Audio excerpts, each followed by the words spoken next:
அருமையான தேவனுடைய பிள்ளைகளே, இந்த அருமையான ஆசீர்வதிக்கப்பட்டதான தருணத்திலே இந்த காலை வேளையில் நம் ஆண்டவராய் இயேசு கிறிஸ்துவின் வருகையின் நாட்களில் அவரை சந்திக்கும்படியாக நாம் அதிகமாக ஆயத்தமாக அன்பின் ஆவியானவர் மூலமாக நம் மகிமையின் பரிசுத்த பிதா எதிர்பார்த்து கொண்டிருக்கின்ற அவருடைய எதிர்பார்க்குதல்களின்படி கடைசி நாட்களில் நம் ஆண்டவராய் இயேசு கிறிஸ்து மனுக்குலத்தை தன்னோடு சேர்த்து கொள்ள மணவாளனாக வர இருக்கின்ற அவரை சந்திக்க தம்மால் மீட்கப்பட்ட பரிசுத்தவான்களின் ஐக்கியம் என்ற மணவாட்டியானவளை தன்னோடு சேர்த்து கொள்ள அவர் எலியாவின் ஆவியையும் பலனையும் கொண்ட ஒரு பரிசுத்தவானை கடைசி நாட்களில் எழுப்பதாக வாக்கு பண்ணியிருப்பதை நாம் இந்த நாட்களிலே தொடர்ந்தாற்போல் தியானம் செய்து வருகின்றோம்.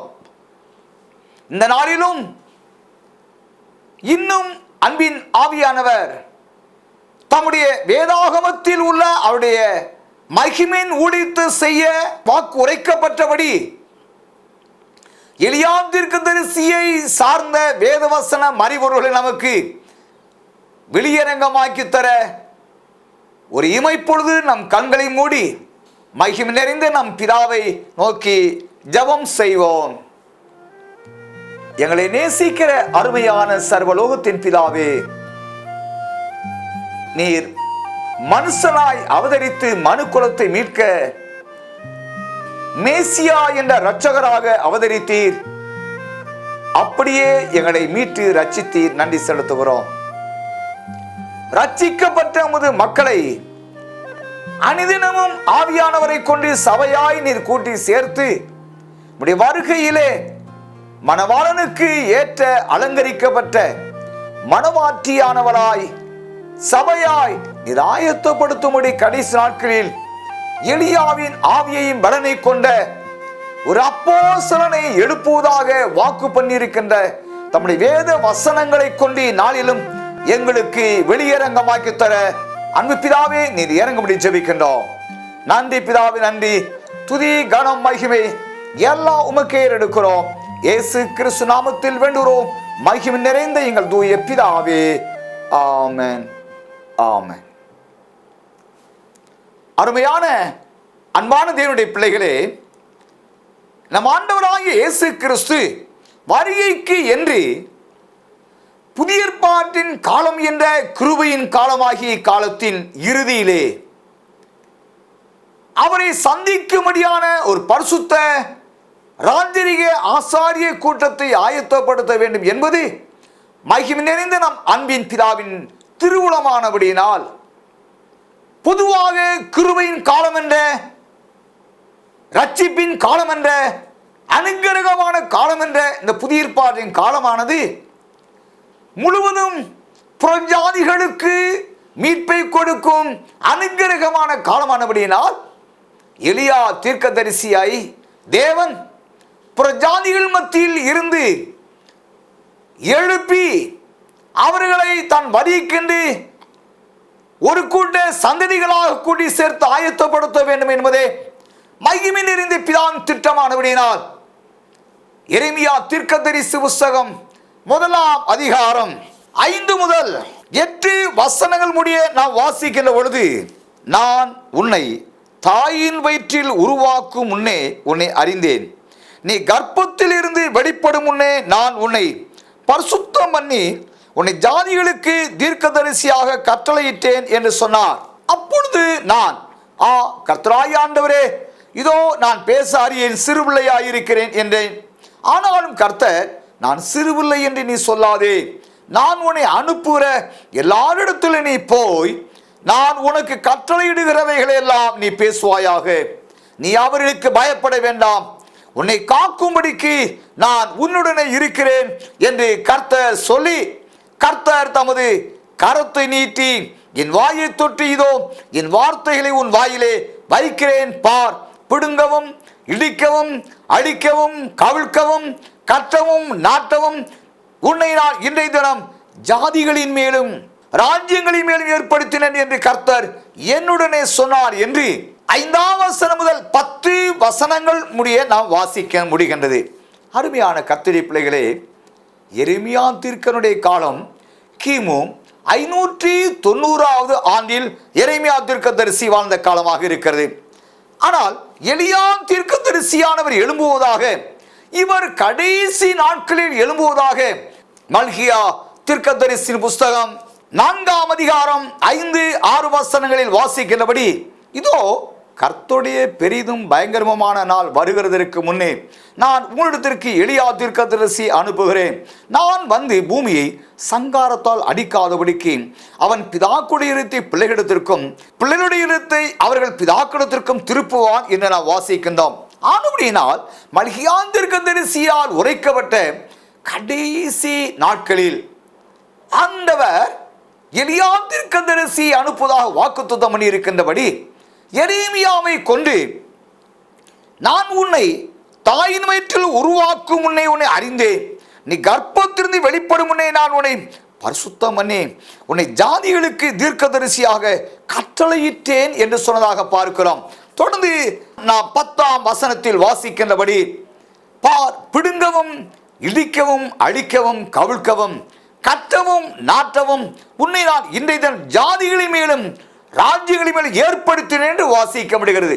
அருமையான கர்த்தருடைய பிள்ளைகளே, ஆண்டவர் இந்த எலியா தீர்க்கதரிசியை கடைசி நாட்களிலே எரேமியா தீர்க்கதரிசி 1ஆம் அதிகாரம் 5வது வசனம் 10வது வசனம் இந்த 2 வசனங்கள் படி அவர் ஜாதிகளின் மேலும் பூமியின் ராஜ்யங்களின் மேலும் ஏற்படுத்தினேன் என்று வாக்கு பண்ணி இருக்கின்றார். இவர் தாயின் வயிற்றில் உருவாக்கும் முன்னே உன்னை அறிந்தேன் என்று ஆண்டவர் சாட்சி கொடுக்கிறார். நீ கர்ப்பத்திலிருந்து வெளிப்படும் முன்னே நான் உன்னை பரிசுத்தம் பண்ணி உன்னை ஜாதிகளுக்கு தீர்க்கதரிசியாக கட்டளையிட்டேன் என்று சொல்ல பார்க்கிறோம். அருமையான கர்த்தருடைய பிள்ளைகளே, இந்த எலியா தீர்க்கதரிசியானவரை குறித்து வேதாகமத்திலே நாம் அநேக நிலையிலே வாசிக்கின்ற பொழுது, இவர் தன் தாயின் வயிற்றில் இருக்கின்ற பொழுதே பரிசுத்த ஆவியானவரால் இவர் நிரப்பப்பட்டதாக நாம் லூக்கா சுவிசேஷம் 1ஆம் அதிகாரம் 41ஆம் வசனம் 44ஆம் வசனங்களில் வாசிக்கின்றபடி, எலிசபெத்து மரியாளுடைய வாழ்த்துதலை கேட்ட பொழுது அவருடைய வயிற்றில் இருந்த பிள்ளை துள்ளிற்று. எலிசபெத்து பரிசுத்த ஆவியினால் நிரப்பப்பட்டு 44ஆம் வசனம், இதோ நீ வாழ்த்தின சத்தம் என் காதில் விழுந்தவுடனே என் வயிற்றிலிருந்து பிள்ளை களிப்பாய் துள்ளிற்று என வாசிக்க முடிகிறது. அருமையான கர்த்தருடைய பிள்ளைகளே, ஜாதிகள் மத்தியிலே எலியா தீர்க்கதரிசியானவரை அனுப்புவதாக வாக்கு பண்ணின அந்த எலியா தீர்க்கதரிசியினுடைய ஆவிக்குரிய நிலை, அவர் தாயின் வயிற்றில் உருவாக்கப்படுவதற்கு முன்பாகவே அவரை தேவன் அறிந்ததாகவும், அவர் தாயின் வயிற்றில் இருக்கும் பொழுதே பரிசுத்த ஆவியானவரால் நிரப்பப்பட்ட பரிசுத்தம் பண்ணப்பட்டவர் என்று நாம் அறிய முடிகிறது. அருமையான கர்த்தருடைய பிள்ளைகளே, வேதாகமத்திலே நாம் பல இடங்களில் நாம் வாசிக்கின்றபடி லூக்கா சுவிசேஷம் 1ஆம் அதிகாரம் 28ஆம் வசனத்தில் நாம் வாசிக்கின்ற பொழுது, அவள் இருந்த வீட்டில் தேவதூதன் பிரவேசித்து, கிருபை பெற்றவளை வாழ்க, கர்த்தர் உன்னுடன் இருக்கிறார், ஸ்திரீகளுக்குள்ளே நீ ஆசீர்வதிக்கப்பட்டவள் என்றார் என பார்க்க முடிகிறது. மரியாளை பார்த்து தேவதூதன் இவ்விதமாக வாழ்த்தினார். அதை போலவே இங்கே மரியாள் சென்று எலிசபெத்தை வாழ்த்தின பொழுது, எலிசபெத்தின் வயிற்றிலிருந்து பிள்ளை களிப்பாய் துள்ளிற்று என்று நாம் அறிய முடிகிறது.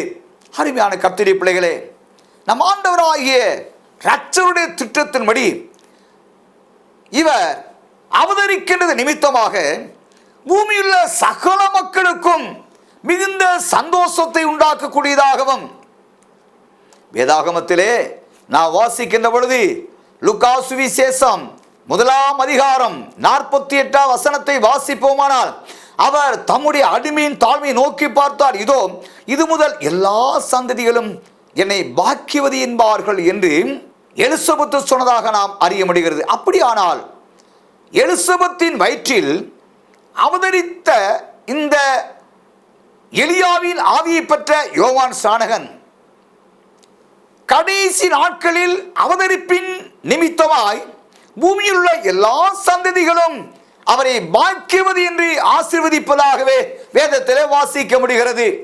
பொதுவாக நம் அருமையான அன்பின் பிதாவின் திருச்சுத்தம் லூக்கா சுவிசேஷம் 2ஆம் அதிகாரத்தில் நான் வாசிக்கின்றபடி 10ஆம் வசனத்தில் தேவதூதன் அவர்களை நோக்கி, பயப்படாதிருங்கள், இதோ எல்லா ஜனத்துக்கும் மிகுந்த சந்தோஷம் உண்டாக்கும் நற்செய்தி உங்களுக்கு அறிவிக்கிறேன் என்று வாசிக்க முடிகிறது. அப்படியானால் நம் ஆண்டவராய் இயேசு கிறிஸ்துவும் அவதரிக்க போவதின் நோக்கம் பூமியில் உள்ள சகல ஜனங்களுக்கும் மிகுந்த சந்தோஷம் உண்டாக்கும்படியாகவே.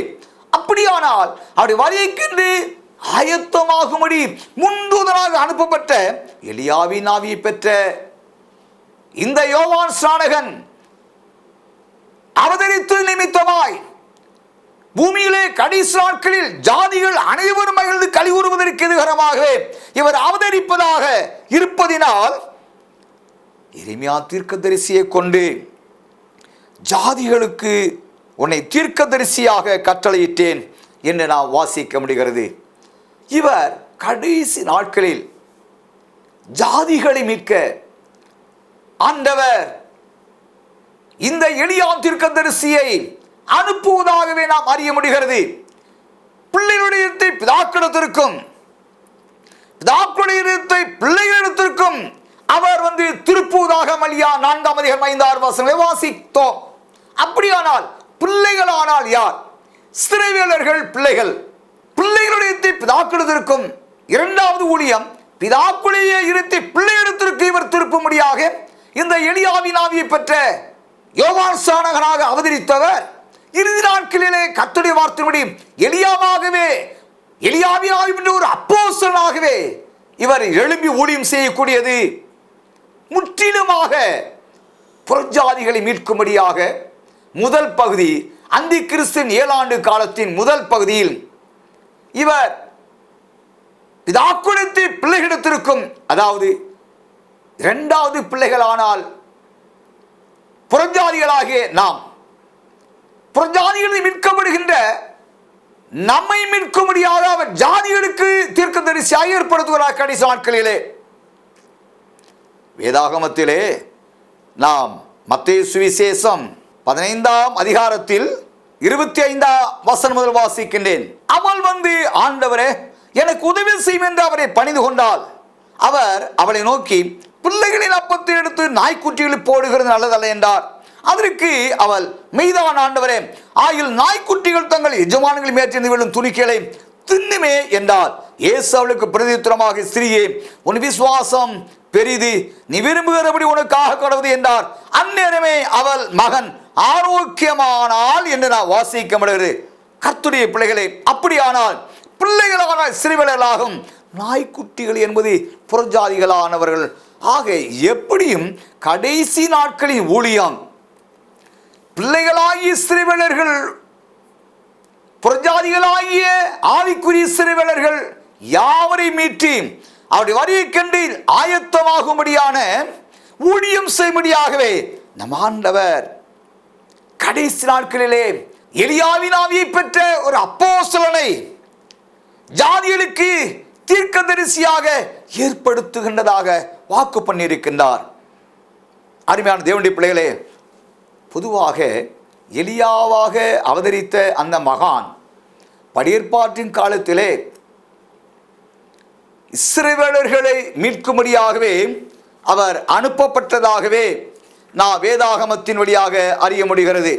1 ராஜாக்களின் புஸ்தகத்திலே 18ஆம் அதிகாரத்தை நான் வாசிக்கின்ற பொழுது 21ஆம் வசனத்தில் விதமாய் வாசிக்க முடியும். அப்பொழுது எலியா சகல ஜனத்தண்டைக்கு நீங்கள் எந்த மட்டும் 2 நினைவுகளாக குந்தி நடப்பீர்கள். கர்த்தர் தெய்வமானால் அவரை பின்பற்றுங்கள், பாகால் தெய்வமானால் அவனை பின்பற்றுங்கள் என்றார் என்று பார்க்கிறோம். எலியா முதலாவது வெளிப்பட்டது நோக்கம் சிறைவேலர்களை யெகோவா தேவனிடமாய் திருப்புவதற்காக அவர் வெளிப்பட்டதாக நாம் அறிய முடிகிறது.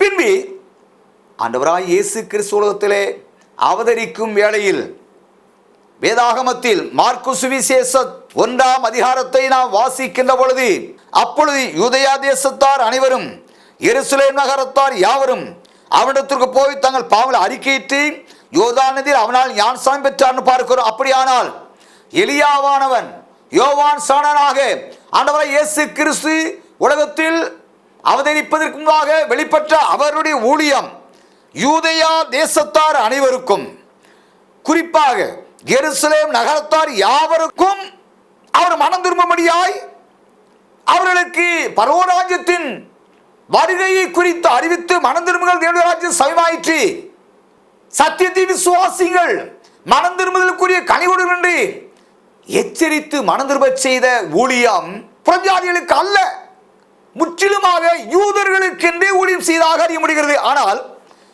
ஆண்டவர் வாக்குறுதிய வாக்குத்தத்தத்தின்படி கடைசி நாட்களிலே எலியாவை அனுப்புவேன், இந்த வாக்குத்தத்தத்தின்படி அவர் புறஜாதிகளுக்கு மத்தியிலே எலியா தீர்க்கதரிசியை ஒரு அப்போஸ்தலனாக அனுப்புவதாக நாம் அறிய முடிகிறது. அருமையான கர்த்தருடைய பிள்ளைகளே, வேதாகமத்திலே நாம் பல இடங்களில் வாசிக்கின்றோம். மத்தேயு சுவிசேஷம் 28ஆம் அதிகாரம் 19-20 வசனங்களை நான் வாசிக்கின்றேன்.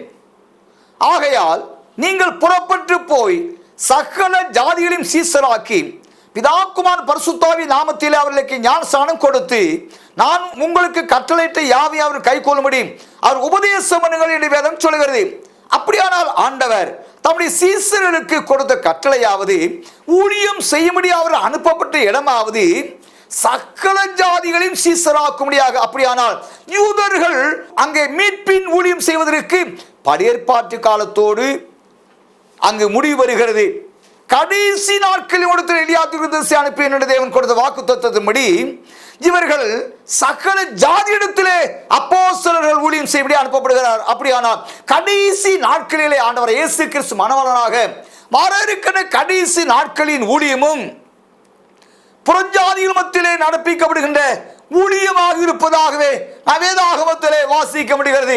எசையா தீர்க்கதரிசி புஸ்தகம் 41ஆம் அதிகாரம் 2வது வசனத்தில் கூட நான் விதமாக வாசிக்க முடிகிறது. எசையா 41ஆம் அதிகாரம் 2வது வசனம், கிழக்கில் இருந்து நீதிமானை எழுப்பி தமது பாதபடியிலே வரவழைத்தவர் யார்?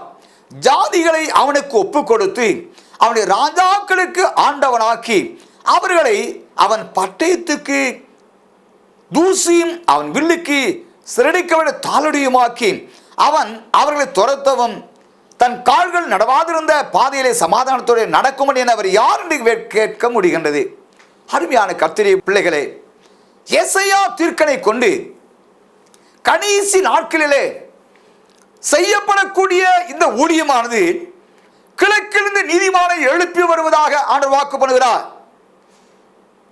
கிழக்கிலிருந்து நீதிமானை எழுப்பி தமது பாதபடியில் வரவழைத்தவர் யார்?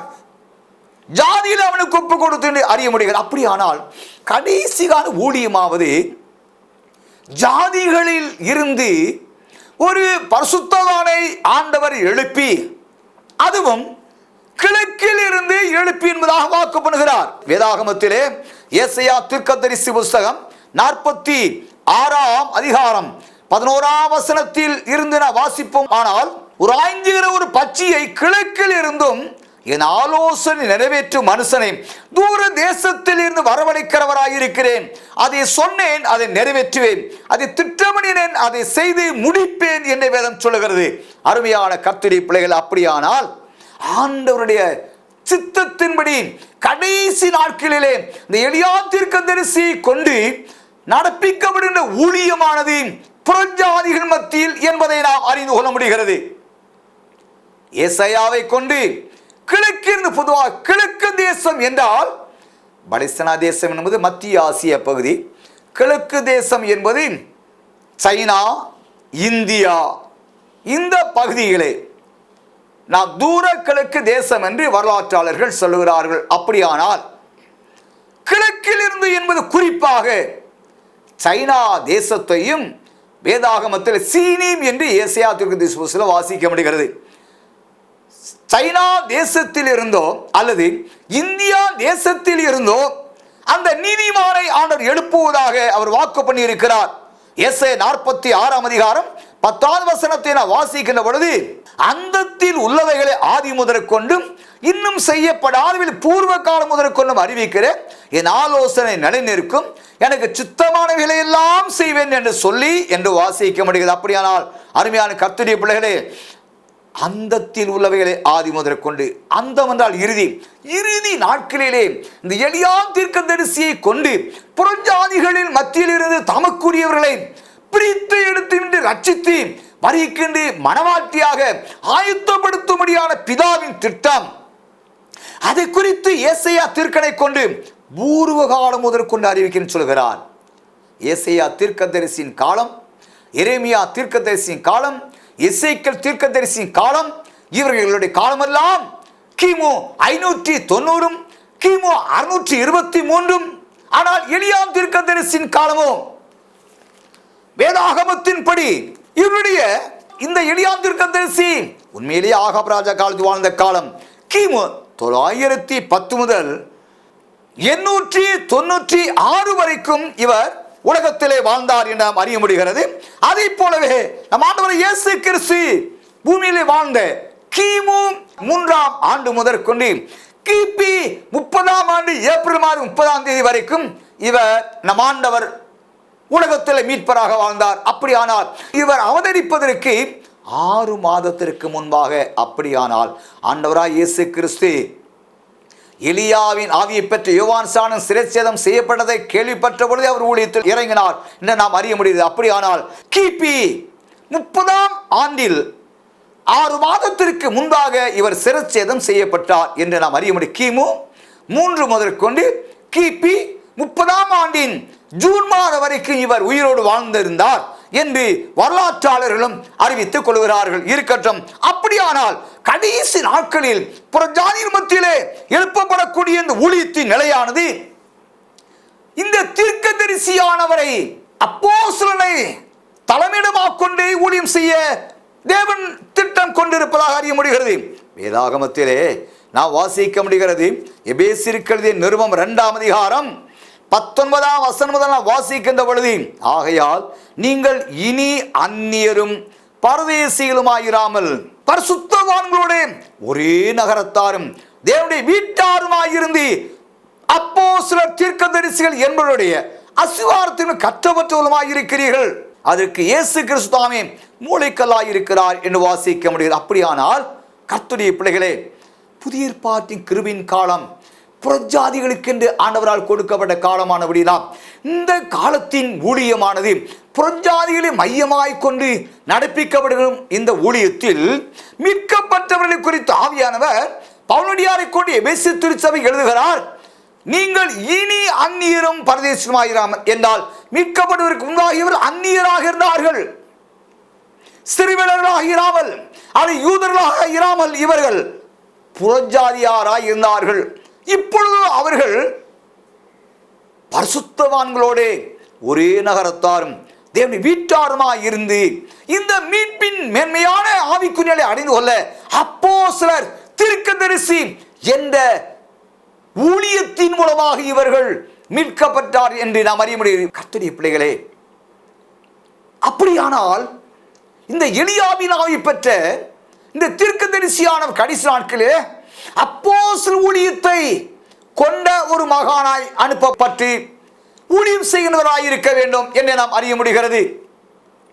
தேவச்சனவே, ஆண்டவரால் வெளிப்படுத்திய விசேஷம் 11ஆம் அதிகாரத்தில் நான் வாசிக்கின்றபடி என்னுடைய 2 சாட்சியர் என்று ஆவியானவர் சொல்கிறார். என்னுடைய 2 சாட்சியரும் ரட்டுடுத்தினவர்கள் என்று சொல்லப்படுகிறது.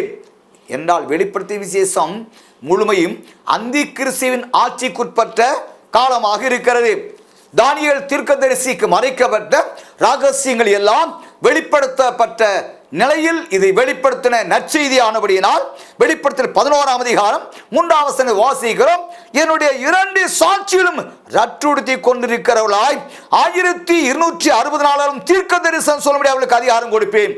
கடைசி நாட்களில் இவர்கள் தீர்க்க தரிசனம் உரைக்கின்றவர்கள் ஆனபடினால் இவர்கள் தீர்க்க தரிசிகளாக இருந்து, ஆனால் புதிய ஏற்பாட்டு கால சத்தியத்தின்படி இவர் அப்போஸ்தலனாக இவர் இருக்கின்றார். எபேசியருக்கு நிருபத்திலே நாம் 3ஆம் அதிகாரத்தில் 9ஆம் வசனம் முதல் நாம் இவ்விதமாக வாசிக்கிறோம். தேவன் நம்முடைய கர்த்தராகிய கிறிஸ்து இயேசுவுக்குள் கொண்டிருந்த அனாதி தீர்மானத்தின்படியே உன்னதங்களில் துரைத்தனங்களுக்கும் அதிகாரங்களுக்கும் அவருடைய அனந்த ஞானமானது சபை மூலமாக இப்பொழுது தெரிய வரும் பொருட்டாக இயேசு கிறிஸ்துவை கொண்டு எல்லாவற்றையும் சிருஷ்டித்த தேவனுக்குள்ளே ஆதி காலங்கள் முதல் மறைந்திருந்த ரகசியத்தினுடைய ஐக்கியம் இடதன்றி எல்லாருக்கும் வெளிப்படையாக காண்பிக்கிறதற்கு இந்த கிருபை எனக்கு அளிக்கப்பட்டு இருக்கிறது என்று வாசிக்க முடிகிறது. கர்த்தருடைய பிள்ளைகளே, இயேசு கிறிஸ்துவை கொண்டு தேவனுக்குள் மறைந்திருந்த எல்லா ரகசியங்களையும் எல்லா ஜனங்களுக்கும் சிறுவனருக்கும் மட்டுமல்ல புறஜாதிகளுக்கும் அறிவிப்பதற்கு இந்த அப்போஸ்தலர் பட்டத்தை உடைய எனக்கும் அந்த கிருபை அளிக்கப்பட்டு இருக்கிறது என்று நாம் வாசிக்க முடிகிறது. அருமையான கர்த்தருடைய பிள்ளைகளே, அப்படியானால் புதிய ஏற்பாட்டு கால ஊழியத்தின் கடைசி கால ஊழியமானது அப்போஸ்தலனாக இந்த எலியா தீர்க்கதரிசியானவர் வெளிப்பட்டு புறஜாதிகள் மத்தியிலே தேவனால் முன்னறியப்பட்ட தேவ ஜனங்கள் எந்த மனுஷனை கிறிஸ்து இயேசுவுக்குள் தேறினவனாக நிறுத்தும் பொருட்டு தேவன் இந்த மகானை கொண்டு புறஜாதி மீட்கப்பட்ட பரிசுத்தவான்கள் ஐக்கியம் என்ற மனவாட்டி சபை எழுப்பி அந்த சபையை அவருடைய வருகைக்கென்று புருஷனுக்கு அலங்கரிக்கப்பட்ட சபையாக ஆயத்தப்படுத்தி வருகிறே சேர்ப்பித்துக் கொள்ள இந்த எலியாவின் ஆவி பெற்ற ஒரு மகானை கடைசி நாட்களிலே எழுப்பதாக கொடுத்த வாக்கு தத்துவத்தின்படி அந்த சபையை அந்த ஒரு சுத்தவானை தேவனுடைய திட்டத்தின்படி எழுப்பி தம்முடைய ஒரு சுத்தமான வரைக்கும் ஆயத்தப்படுத்தும்படி நம்முடைய ஜபங்களில் அதிகமாய் நாம் காணப்பட ஆவியானவர் விரும்புகிறார். அருமையான கர்த்தருடைய ஜனமே, நாம் யாவரும் ஜபிப்போமா? ஜபம் செய்வோம். நேசிக்கிற அருமையான அன்பு பிதாவே, தன் வாக்கு தத்துவத்தின்படியாய் எரேமியா தீர்க்கனை கொண்டு ஆண்டவரை ஜாதிகளுக்கு ஒரு தீர்க்கதரிசியாக எழுப்பினர் சொன்ன வாக்கு தத்துவத்தின்படி உடைய வருகைக்கென்று கடைசி நாட்களிலே புறஜாதிகளில் இருந்து மீட்கப்படும் பரிசுத்தவான்கள் ஐக்கியமுள்ள சபையை ஆயத்தப்படுத்த மகானை நீர் எழுப்பிக் கொடுக்கும் ஜெபிக்கிறோம். கர்த்தாவே, உலகத்தின் எந்த மொழியில் இருந்தாலும் சரி ஆண்டவரே, ஜாதிகளில் இருந்து கிழக்கிருந்து எழுப்பின் வாக்கு தத்துவம் எழுப்பியர்களும் வருகைக்கென்று எங்களை ஆயத்தப்படுத்தியர்களும் துதி கனமகிமை எல்லாம் எடுக்கிறோம். இயேசு கிறிஸ்து நாமத்தில் மகிமையின் பிதாவே, ஆமென், ஆமென். இலவச திருமண தகவல் தொடர்பு மையம், மறுபிறவியின் ரட்சிப்பை அடைந்த மணமக்கள் கீழ்காணும் விவரங்களுடன் எங்களை தொடர்பு கொள்ள உங்கள் முகவரி, பெயர், பிறந்த தேதி, தொலைபேசி எண்கள், உயரம் மற்றும் கல்வி தகுதி ஆகிய முழு விவரங்களை தெரிவிக்கவும். ஜெப உதவி மற்றும் விசிடி தேவைக்கு தொடர்பு கொள்ள பாஸ்டர் ஐ ஆசீர்வாதம் 181 கீழ் 1 பெத்தேல் ஹோம், தியாகராய நகர், காந்தி கிராமம், திண்டுக்கல் மாவட்டம். எங்களின் தொலைபேசி எண்கள் 0451 2452 162, மேலும் 944 34 64957. தேவன் தாமே உங்களை ஆசீர்வதிப்பாராக. ஆமென், ஆமென்.